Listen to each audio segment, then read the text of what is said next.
আজকে আমি চলে এসেছি সদরঘাট।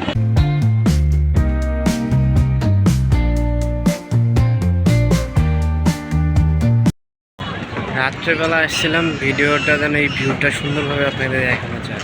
এখন দেখতেছি মশার জ্বালায় ভিডিও মনে করা যাবে না, এত পরিমাণে মশা। সদরঘাট হলো বুড়িগঙ্গা নদীর তীরে অবস্থিত।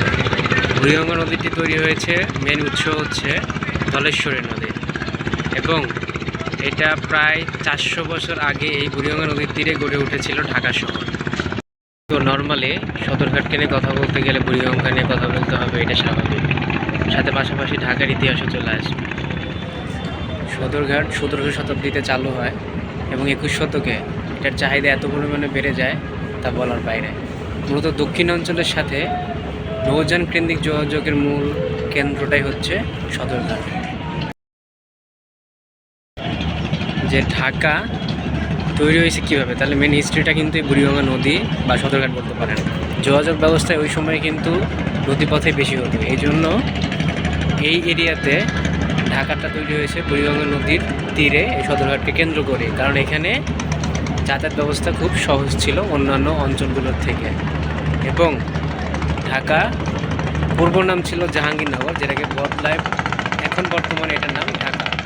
এবং এই সদরঘাটের পাশেই বা বুড়িগঙ্গা নদীর পাশেই যে অঞ্চল বা এরিয়াগুলো আছে এগুলোকে মূলত পুরান ঢাকা হিসেবে আখ্যায়িত করা হয়েছে। তো এখন এই পুরান ঢাকার মেন পয়েন্টগুলোর মধ্যে এখানে কিছু রয়েছে, তার মধ্যে হচ্ছে বইয়ের যে প্রকাশনীর একদম মেলা বলতে পারেন, এটা হচ্ছে বাংলা বাজার, জগন্নাথ বিশ্ববিদ্যালয় এবং বলদা গার্ডেনের পাশাপাশি লালবাগ কেল্লাও এই পুরান ঢাকার মধ্যে অবস্থিত। এছাড়া আরও অনেক ধরনের বিশেষ কিছু পাবেন, যেমন নর্মালি বুড়িগঙ্গা নদীর পাড়েই কিন্তু ফলের আড়ত থেকে শুরু করে মাছের বাজার, যেটা পাইকারি হারে এখানে বিক্রি করা হয়, কারণ এখানে যাতায়াত ব্যবস্থা এই নদীপথের কারণে এতটা সুবিধা হওয়ার জন্য। তবে এই বুড়িগঙ্গা নদীর সৌন্দর্য বৃদ্ধির পেছনে একজন সুবাদারের নাম খুবই ভালোভাবে জড়িত, যার নাম ছিল হচ্ছে সুবাদার মুকাররম খাঁ, যিনি তৎকালীন সময়ে বুড়িগঙ্গা নদীর প্রত্যেকটা তীরে আলোকসজ্জা করতে এবং নৌকাতে, যেটাকে ডিঙ্গি নৌকা বলে, ফানুসের মতো আলো ব্যবহার করেছিল। ঠিক তখনই ওই সময়টাতে বুড়িগঙ্গা নদী সব থেকে বেশি সৌন্দর্য বৃদ্ধি পায় এবং 1800 সালে ব্রিটিশ রাইটার টেইলর বুড়িগঙ্গা নদী দেখে মুগ্ধ হয়ে লেখেন যে বর্ষাকালে যখন বুড়িগঙ্গা নদীতে পানি ভরপুর থাকে তখন ঢাকাকে দেখতে ভেনিসের মতো লাগে, যেটা একদম অতুলনীয়। বাংলাদেশের রাজধানী ঢাকার একদম প্রাচীনতম এবং সৌন্দর্যময় একটি স্থাপত্য হচ্ছে লালকুঠি বা নর্থ ব্রুক হল, যেটা বুড়িগঙ্গা নদীর তীরে এবং সদরঘাটের একদমই পাশে ওয়াইস ঘাটের পাশাপাশিতে অবস্থিত। এটা 1874 সালে ভারতের গভর্নর জর্জ ব্যারিং নর্থব্রুক যখন ঢাকা সফরে এলে এই সফরটাকে স্মরণীয় করে রাখার জন্য এই টাউন বা নর্থব্রুক হলটা তৈরি করা, যেটা তার নামে এখন নামকরণকৃত আছে, যেটাকে লাল রঙে রঙিত করা হওয়ার কারণেই এটার নাম লালকুঠি হিসেবে অনেকেই ম্যাক্সিমামই বলে থাকে। 1879 সালে এই লালকুঠি বা নর্থব্রুক হলের নির্মাণ কাজ শেষ হয় এবং তৎকালীন ভাওয়াল রাজা রাজেন্দ্র রায় চৌধুরী এটি নির্মাণের জন্য 10,000 টাকা দান করেন। 1879 সালে এটি নির্মাণ কাজ শেষ হওয়ার পরেও এটা উদ্বোধন করা হয় 1880 সালের 25শে মে। এই নর্থব্রুক হলে উচ্চপদস্থ রাজকর্মচারী এবং স্বনামধন্য কিছু ব্যক্তিদের কোনো আনুষ্ঠানিকতা বা কোনো ধরনের আয়োজন করার জন্য এটা ব্যবহার করা হতো। এরপর 1882 সালে এই ভবনটিকে টাউন হল থেকে পাঠাগারে রূপান্তর করা হয় এবং প্রথমে কিছু স্বল্পমাত্র বই নিয়ে যাত্রা শুরু করলেও কয়েক বছরের মধ্যে বইয়ের সংখ্যা দাঁড়ায় প্রায় 10,000 এবং 1887 সালের দিকে এইখানে দেশের বাইরে থেকেও বই নিয়ে আসা। কুটির নামকরণ নর্থব্রুক হল এমনি এমনি হয়ে যায় না এবং জর্জ ব্যারিং নর্থব্রুক সে নিজেও এটার নামকরণ করে না। এটা তৎকালীন সময়ে ঢাকার কিছু স্বনামধন্য ব্যক্তিরা নর্থব্রুক মানে জর্জ ব্যারিং নর্থব্রুকের সম্মানে এটা নামকরণ করেন হচ্ছে নর্থব্রুক হল। পাকিস্তান আমলে নর্থব্রুক হল তার ঐতিহ্য হারাতে থাকে এবং মুক্তিযুদ্ধের সময় অনেকগুলো বই নষ্ট হয়ে যায় এবং স্বাধীনতার পরও এই ভবনটি পুনরুদ্ধারের বা কোনো ধরনের সংস্করণের চেষ্টাও করা হয়নি। 2018 সালে রাজউক কর্তৃক একটা মহাপরিকল্পনার আন্ডারে নিয়ে গিয়ে তার সংরক্ষণের দায়িত্ব নেয় এবং বর্তমানে তা ঢাকা দক্ষিণ সিটি কর্পোরেশনের আন্ডারে হলটি সুরক্ষিত আছে।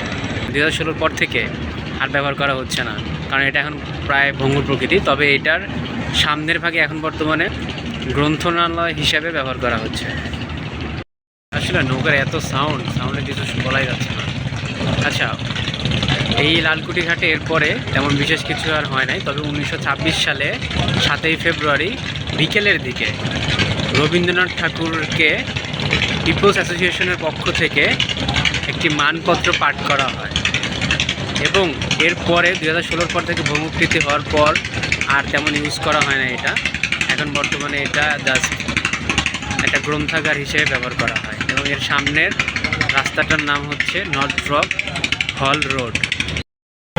লালকুঠি এবং জগন্নাথ বিশ্ববিদ্যালয় বর্দাঘাটের লালবাগ কেল্লা ছাড়াও এই বুড়িগঙ্গা নদীর তীরে পাশেই যেটা অবস্থিত আরেকটা মেইন ভবন, যেটার নাম আহসান মন্দির। এটা প্রতিষ্ঠাতা ছিলেন নবাব আব্দুল গনি এবং বর্তমানে এটা জাদুঘর হিসেবে ব্যবহৃত হচ্ছে। তো আজকে এই আহসান মন্দিরের বেশি কিছু বলবো না, কারণ পরবর্তী ভিডিওতে আমি আহসান মন্দির নিয়ে একটা ফুল ভিডিও বানাবো। আজ থেকে 5-10 বছর আগেও যেরকম মানুষে পরিপূর্ণ ছিল, এখন এতটা পরিপূর্ণ নাই। কারণ হচ্ছে পদ্মা সেতু হওয়ার কারণে অর্ধেক মানুষ দেখা যায় ওদিক দিয়ে যায়। এই কারণে আজকাল বলতে পারেন ব্যবসায়ীদের লস হচ্ছে।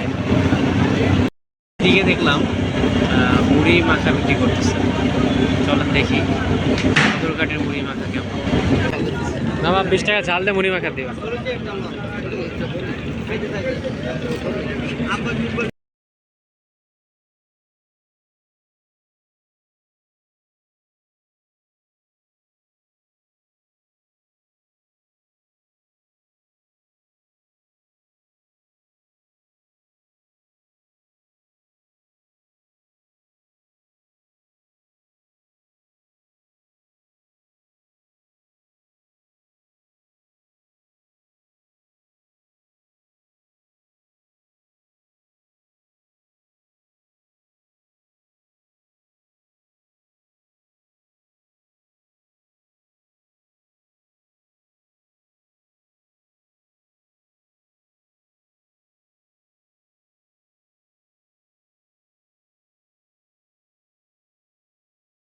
এই হচ্ছে আমার মুড়ি মাখা।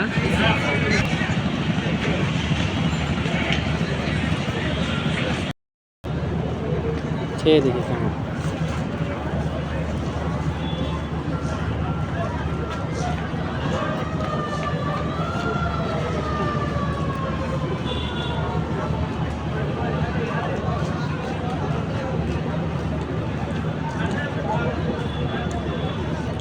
মজা, কারণ আমি আমার ঝাল বেশি খাই, তো ঝালটা বাড়াই দিয়েছি।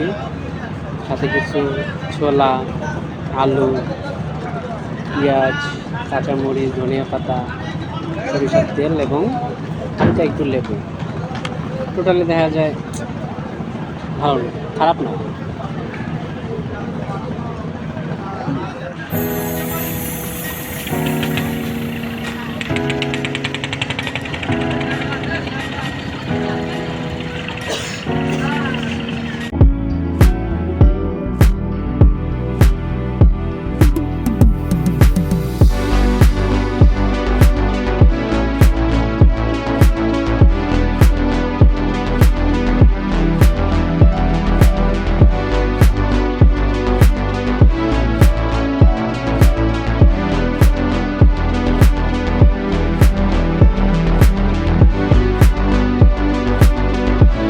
এখানে আপনারা সামনে দেখতে পাচ্ছেন রিভার ভিউ রেস্টুরেন্ট।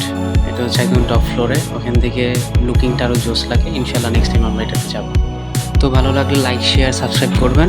দেখা হচ্ছে পরবর্তী এপিসোডে।